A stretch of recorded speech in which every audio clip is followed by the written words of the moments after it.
মুর্শিদাবাদ বড়ুয়া জনসভায় জেপি নাড্ডা বক্তব্যে শোনা গেল না সিএএ নিয়ে কোনো লোকসভা নির্বাচন। আর যত নির্বাচনের দিন এগিয়ে আসে ততই বাড়ছে বিভিন্ন রাজনৈতিক দলের প্রচার অভিযান কর্মসূচি, আর বিভিন্ন জায়গায় চলছে জনসভারও আয়োজন।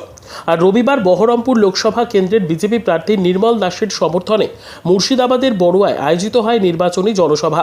সেখানে উপস্থিত ছিলেন বিজেপির সর্বভারতীয় সভাপতি জেপি নাড্ডা। এছাড়াও উপস্থিত ছিলেন বহরমপুর লোকসভার প্রার্থী নির্মল দাসের নেতৃত্ব। প্রায় আধ ঘন্টার সময় মঞ্চে দাঁড়িয়ে বক্তব্য দেন তিনি, আর সেখানেই রাজ্যের শাসক দল তৃণমূলকে তীব্র ভাষায় আক্রমণ করেন। পাশাপাশি সারা দেশে বিজেপি ক্ষমতায় আসার পর থেকে কী কী উন্নয়নমূলক কাজ করছে সেটাও তুলে ধরেন। তিনি বলেন, দেশের ভবিষ্যৎ বদলে গিয়েছে, শুধুই সারা দেশে বিকাশ হয়েছে, বদলে গেছে দেশের সংস্কৃতি।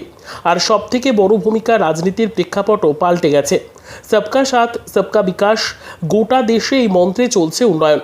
জেপি নাড্ডার এদিনের এই কর্মসূচিকে ঘিরে বড়ুয়া জালিবাগান চত্বর পুলিশ প্রশাসন ও সিআরপিএফ জওয়ানদের কড়া নিরাপত্তা বলয়ে মুড়ে রাখা হয়। অন্যদিকে তাৎপর্যপূর্ণ বিষয় হলো, নদিয়ার রানাঘাট লোকসভা কেন্দ্রের একটা বড় অংশ, এমনকি যে এলাকায় এদিনের সভা অনুষ্ঠিত হয় সেই এলাকাটাও প্রায় কোনো ব্যাখ্যা করেননি জেপি নাড্ডা।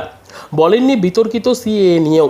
সেখানেই উঠছে প্রশ্ন, তাহলে কি সিএএ লাগু হওয়ার পরে অনেকটাই নির্বাচনী ভোট বাক্সে প্রভাব পড়তে পারে বিজেপির?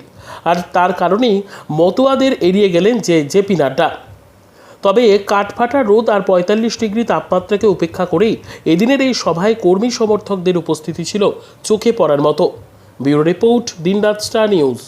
2,50,00,000 को घर गांव में बिजली पहुंचा दी। 11 करोड़ लोगों के घर में हर घर नल, हर घर जल, इसको पहुंचाने का प्रयास किया है। हर घर नल, हर घर जल। और इसके लिए मैं ये भी बताना चाहूंगा कि बड़ी मात्रा में 61 लाख नए टैप का कनेक्शन यहां वेस्ट बंगाल में भी देने का काम हुआ। अगड़ा है, पिछड़ा है, नदी के इस पार का है, नदी के उस पार का है, अपना है, पराया है, इस पर चुनाव होता था।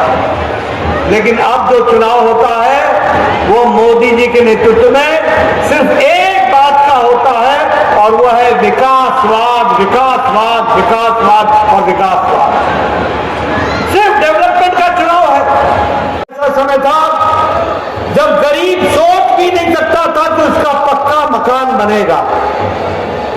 आप याद कीजिए कि अगर कोई बीमार हो जाता था तो उसके इलाज में गरीब लोगों के घर बिक जाते थे और गरीब लोगों के खेत बिक जाते थे, उसके जमीन बिक जाती थी।